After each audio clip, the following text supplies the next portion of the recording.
Hey, what's up guys? I am Hunter SC, and I wanted to put this D3 video together to discuss Magic Find because it's changed a lot since Diablo 2, and I don't think that everyone really understands how exactly Magic Find works. And when it comes to end game play, Magic Find is, bar none, the most important stat in the game.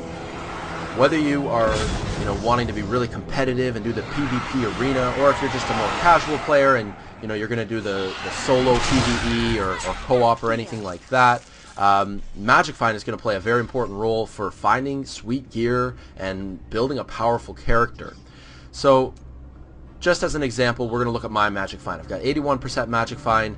That 81 is made up from all the different equipment that I'm wearing. 81 is pretty good MF for the beta. The highest you can get is maybe 110 or 120. Now, Magic Find percentage does not increase the amount of loot that is dropped. It increases the quality of loot that was dropped. For example, I just killed off this mob of skeletons and a regular hide belt was dropped from one of them. Now this hide belt was going to drop no matter what.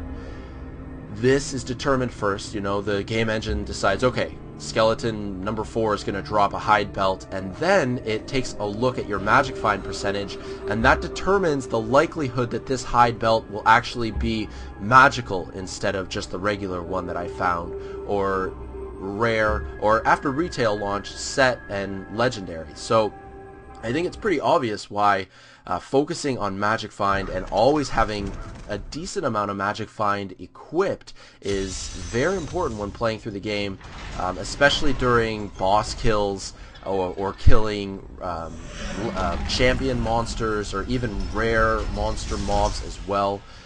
All of those have very high monster levels, and with a high monster level you can actually find a much larger range of items, which is why I'm continually farming this same zone in the beta. A lot of players are actually doing this. This mob of skeletons that spawns right before King Leoric, the returned undead skeletons here, as far as I know, they're more commonly found in later parts of Act 1 or even Act 2, and because of that they have a higher monster level and they can drop items that wouldn't normally be dropped. Like, I found this double axe a little while ago. As far as I know, those are the only monsters in the beta that can drop a double axe. Same thing goes for amulets, and amulets are actually what a lot of people are building up a bunch of Blizz bucks on their Battle.net account on the quote-unquote real money auction house because they're farming amulets and selling them. This is the only mob that can drop amulets because they have that high monster level. And being conscious of monster level is good as well. Just when adventuring through the game, you're going to encounter certain zones have random events, and one of which I'm referring to in the beta is in the Weeping Hollow. There's a chance that the Den of the Fallen will spawn in the Weeping Hollow.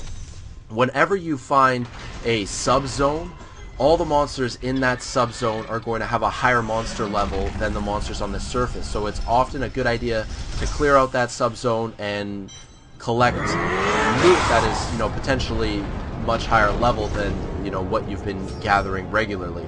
There's also often rare monsters down there and champions as well. The champions are the ones that are highlighted in yellow, and so those monsters actually have an even higher chance of dropping really good gear for you.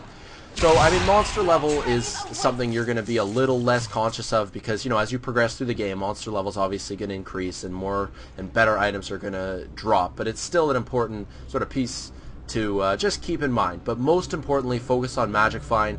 I really like the changes that Blizzard has made to Magic Find in Diablo 3. You can now have Magic Find on your sort of everyday gear. In Diablo 2, players would switch up all their items pretty much when they were doing Magic Find runs, killing meth 100 times or whatever, compared to when they're just playing the game normally or with buddies or doing PvP or whatever. There's going to be a lot more overlap in D3, which just it feels better and it makes more sense. One final note that I'll add about Magic Find is the role that it plays in co-op, because there's actually a lot of drama about this, how you can have a party of 4 players and one player might have 100% Magic Find or whatever. I'm just throwing out a random number there. They're going to have a really high Magic Find score, and the other 3 players in the party may you know, choose not to prioritize Magic Find because they want to deal more damage. Well, all of a sudden you've got one player that's leeching off the rest of the party, because even if, and this is how it differs from Diablo 2, even if other party members kill off monsters, if they get the final hit, your Magic Find score is still applied to the kill. And of course in Diablo 3, loot is personal, and you know, no one else can see what items drop for you, so you benefit a lot from just sitting back and playing more casual and keeping a high Magic Find score and kind of leeching off the other party members that maybe don't have as much Magic Find, and thus they're doing more damage. So there's a lot of drama sort of around that, and is that a good idea, or should Blizzard maybe average out Magic Find and have it applied towards more members of the party? I mean, that's up to debate, but certainly something important to keep in mind, how it can be a little bit unfair during co-op play to have a whole bunch of Magic Find and let the rest of your party members deal most of the damage. So now that I think you guys have a better sense of how exactly Magic Find works, and of course the importance of it way into the late game, I think that we're just going to cut off this video here. I hope you guys learned a thing or two. I do want to put up videos like this from time to time. I mean, these videos don't take, they don't need to be long, they don't require a huge amount of explanation, but they are important concepts all the same. So I'm glad that we could go over that, and until next time, I'm Hunter SC. Thanks for watching. Peace out.